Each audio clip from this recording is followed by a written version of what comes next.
दोस्तों, मैं आप सबका राज। कैसे हैं आप सभी? मैं आशा करता हूं कि आप सभी बिल्कुल ठीक होंगे। दोस्तों, आज की कहानी सुनकर आप सभी ज़्यादा एंजॉय करेंगे क्योंकि आज की कहानी सच्ची और ज़्यादा डरावनी है। अगर आप मेरे चैनल पे पहली बार आए हैं और आप सच्ची, डरावनी और भूतों की कहानी सुनना पसंद करते हैं तो मेरे चैनल को सब्सक्राइब करें। दोस्तों, बिना देरी किए हम कहानी पर आते हैं। दोस्तों, यह कहानी मेरे उन दो दोस्तों की है जो आज इस दुनिया में नहीं है। दोस्तों, मेरे दोनों दोस्तों की मौत बड़ी भयानक होती है। मेरे दोस्त मोहित और विजय बचपन से ही मुंबई में रहते थे। कभी वह गांव नहीं गए थे। पिछले साल मोहित और विजय दोनों ने यह सोचा कि इस बार की दिवाली हम लोग अपने गांव में मनाते हैं। दोस्तों, मैं बता दूं कि मोहित और विजय के घर बिहार के मोतिहारी जिले के किसी गांव में था। दोनों परिवार शुरू से ही मुंबई में रहते थे। मोहित के घर में उसके दादी गांव में रहती थी और विजय के उसके ताऊजी रहते थे। इस बार दिवाली में दोनों के परिवार अपने गांव बिहार गए थे। दोस्तों, सब लोग यह जानते हैं कि दिवाली की रात जगमगाती रोशनी, लाइट्स का त्योहार होती है, पर जो ज्यादातर लोग नहीं जानते वो ये है कि दिवाली की रात अमावस्या की रात होती है और हर अमावस्या की रात में काली शक्तियां सबसे ज्यादा ताकतवर हो जाती है। लेकिन 19 साल का मोहित इस बात से अनजान था। वह अपने दोस्त विजय के साथ दिवाली की रात सड़क पर घूम रहा होता है। तभी विजय की नज़र मंदिर के पीछे एक सुनसान से घर पे गई। वहाँ एक सुंदर सी लड़की लाल साड़ी पहनी दिया जला रही थी। विजय मोहित को लेकर उस घर के पास चला गया। जैसे ही दोनों वहाँ पहुँचे, उन्होंने देखा कि पूरा घर दियों से सजाया गया था।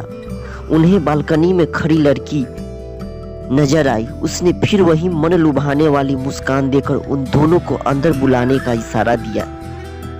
घर अंदर से भी उतना ही खूबसूरत सजा हुआ था जितना कि बाहर से। मेज पर खाने के लिए अलग अलग चीजें रखी हुई थी।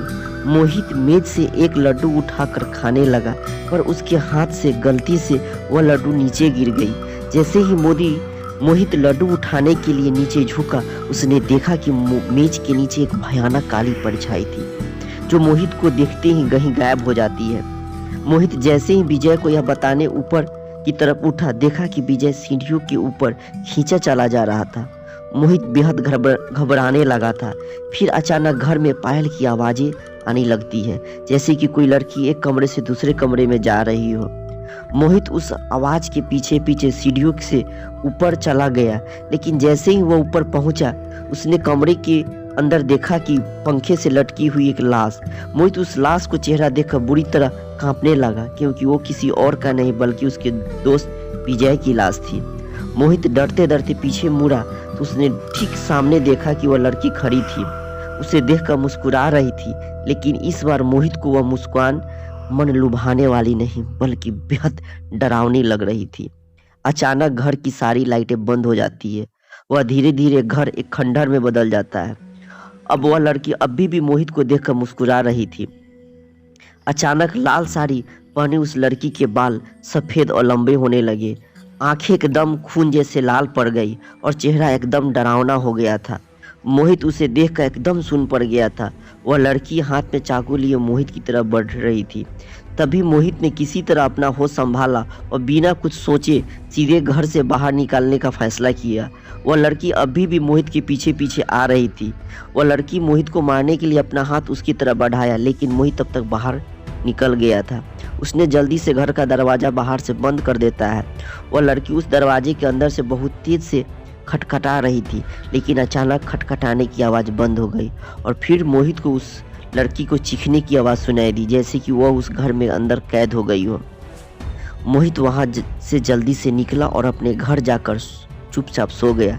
अगली सुबह जब मोहित उठा तो उसकी दादी ने बताया कि उसका दोस्त विजय कल रात से लापता है।